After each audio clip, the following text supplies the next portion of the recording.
la circulation. Donc ça c'est le César, 155 mm. Je ne sais pas si vous avez déjà vu le mortier, c'était juste avant. Ça c'est le César, donc on veut faire que tout est plus ou moins automatisé. Bon, le BIHF que vous voyez là, c'est le boîtier qui permet de commander uniquement la masse artillerie du camion. Pour les recevoir les éléments de tir, c'est des systèmes Atlas. Donc, je ne sais pas que vous connaissez encore le système Atlas, mais le système Atlas, on prend ça comme un gros réseau internet. C'est un réseau internet, et derrière moi j'ai mon chef. En gros, lui il va faire ses calculs de tir, et il va m'envoyer le tir directement sur BIHF. Sur BIHF, vous allez avoir un petit onglet qui va s'ouvrir, il y aura un petit message d'erreur, parce que c'est pas un message d'erreur, ça sera marqué tir numéro tir FE 003. Je le valide. Quand je valide, en fait, à partir du moment où j'ai validé le tir, toutes les informations de tir vont rentrer dans l'ordinateur, dans le DHF. J'aurai juste à appuyer sur le pointage, donc là, comme j'ai fait, je peux directement pointer sur les éléments de tir. Une fois qu'on est pointé sur les éléments de tir, on peut procéder au changement de César. Donc, sur le César, en tout cas, on met 5. Le chef de pièce, moi-même, le pointeur qui se trouve au niveau du BHF, c'est lui qui gère le BHF, le pourvoyeur et le pilote. Donc les deux pourvoyeurs sont dans la phase de préparation du tir. Il y en a un qui est sur la plateforme à obus, qui est là, et le deuxième qui est ici en train d'attendre. Le premier va venir monter sur la plateforme, récupérer l'autre qui est là, le mettre sur son épaule, venir ici et le donner au deuxième pourvoyeur.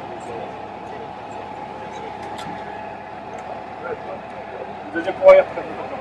Le deuxième pourvoyeur va venir le mettre dans la filière. Le changement d'obus, donc un départ au but. Au but.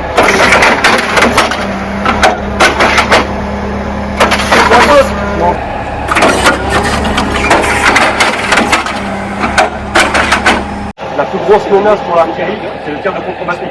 Le tir de contre-batterie, c'est on procède à un tir et les unités d'artillerie ennemies calculent notre position grâce à notre tir et nous renvoient un tir d'artillerie sur notre position.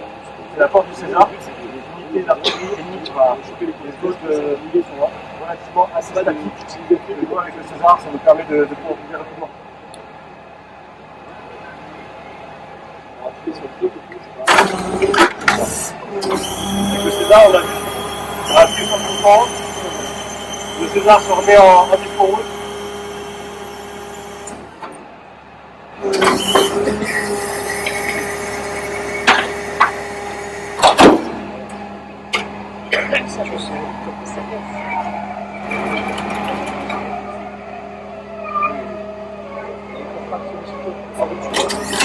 Et là, il faut imaginer qu'il reste qu'un seul mec en dehors du César. Le reste, ils sont tous sous blindage.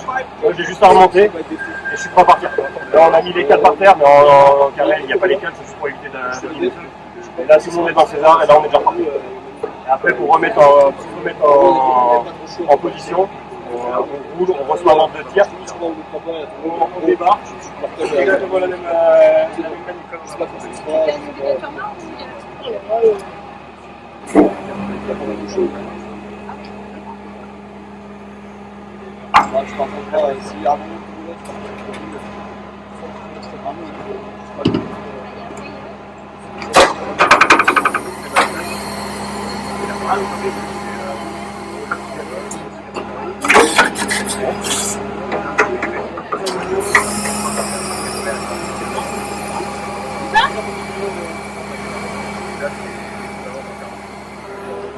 C'est exactement le même procédé que tout à l'heure. Je vais faire des parts au but, je suis pro. Je suis là sur les éléments.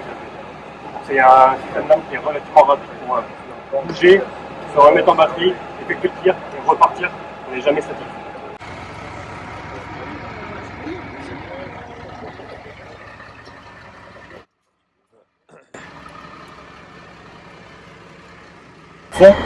Donc un véhicule de transport de troupes de combat d'infanterie que le 3e RIMA en dotation. Donc le véhicule, à l'intérieur on a 10 places. On va avoir la place ici à gauche pour le pilote qui est ici. On va avoir la place à droite pour le radio-tireur. On va avoir la place ici pour le chef tactique, donc ça va être le chef de groupe du véhicule ou quelquefois le chef de section. Et les places à l'arrière vont se trouver pour les deux trinômes, donc les deux équipes, Alpha, Bravo et le TP. Donc tous les sièges vont être remplis. Donc ici devant, donc, le pilote va commander tout le véhicule, il va avoir tout ce qui est caméra, un écran, il va avoir accès à toutes les commandes du véhicule. En plus de ça, les écrans que le pilote a, je retrouve le même pour le chef tactique ici. À droite, on va avoir le radiotireur équipé d'un armement d'une 12-7 en dotation téléopéré. Téléopéré, c'est-à-dire que le pilote est à l'intérieur du véhicule et avec un joystick, lui, va commander la 12-7. Bien sûr, pour recharger la 12-7, il va être obligé de sortir, il a une trappe pour sortir et l'alimenter en munitions. Et pour, si jamais il y a un problème avec la 12-7, qu'elle ne fonctionne plus, il peut la déclencher en manuel, sortir et tirer sur manuel. Ici, le chef tactique, il est équipé du SICES. Le SICES, pour faire ça, c'est une carte avec la position GPS. Ici, on va retrouver, grâce au Dagger, donc le GPS, la position GPS du véhicule. Donc là, on se situe à Saint-Cyr, donc le véhicule est ici. Sur le SICES, donc la carte, on va retrouver tous les véhicules tactiques qui vont être liés ensemble. Si jamais il y a un problème avec cette carte-là, on va pouvoir créer, par exemple, on va avoir un ennemi. Je vais aller dans création, je vais cliquer dessus. Là, je vais mettre la position où je vois l'ennemi. Je le fais et là, je vais avoir un truc pour dire par exemple qu'il y a un fantassin, le nombre de personnel qu'il y a. Je vais en mettre 3, je vais valider. 3 fantassins. Ensuite, je vais pouvoir dire s'ils sont en mouvement ou s'ils sont en train de nous tirer dessus. Je vais pouvoir dire s'ils sont opérationnels, donc encore en vie, ou s'ils sont endommagés, donc blessés. Je vais valider, et quand je vais valider, tout le monde qui va avoir accès au SICES va savoir où est l'ennemi. Si moi, je n'ai pas les moyens de neutraliser l'ennemi, par exemple, c'est à plus de 600 mètres et que ma 12-7 est inapte, n'est plus en mode de fonctionner, quelqu'un d'autre de la compagnie va pouvoir le faire. Exemple, les mortiers qui vont pouvoir tirer de loin vont pouvoir neutraliser cet ennemi-là. À l'arrière, on retrouve des sièges avec des pochettes pour ranger notre armement. On a aussi tout ce qui est rangement derrière, parce que le véhicule va servir pour des fois se déplacer plusieurs jours.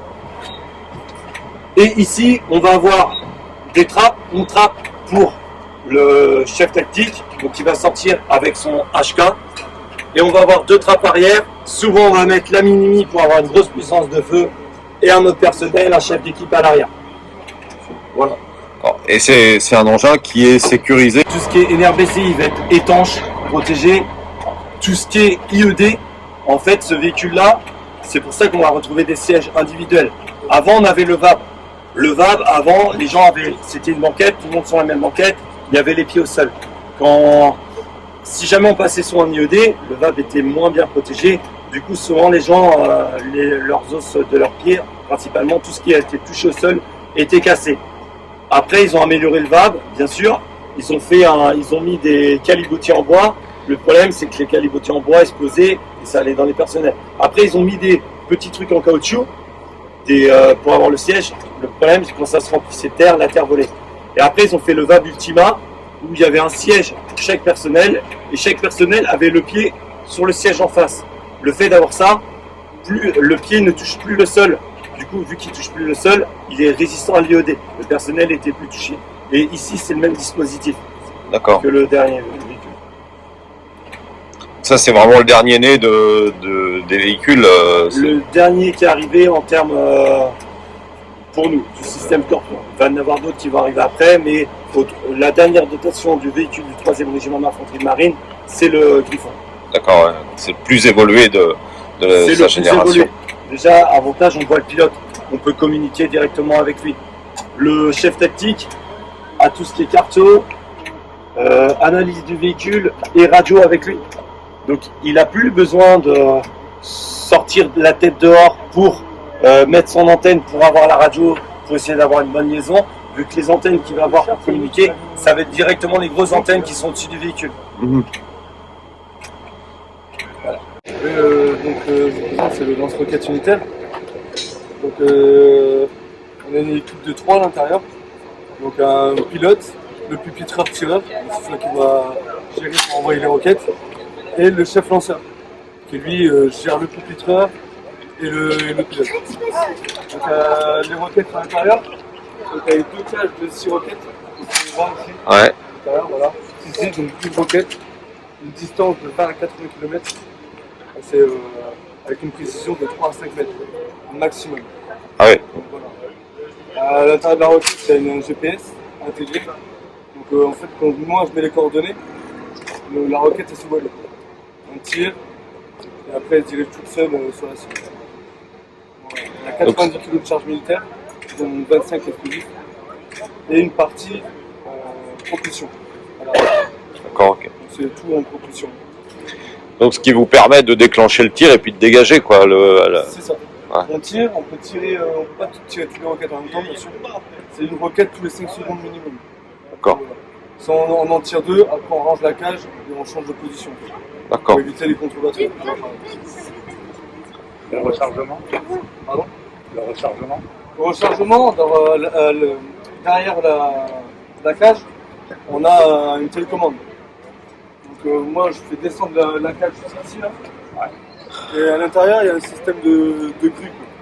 Je fais sortir un pod, je le pose, j'enlève le crochet et j'en prends un plein. Je remonte et je le rentre à l'intérieur. Parce que bon, la roquette elle fait 305 kg, donc on évite de porter ça. Moi c'est plutôt pas mal. Ça veut dire que dans vos batteries, vous fonctionnez avec le LRU et aussi des autre chose pour transporter tout ça.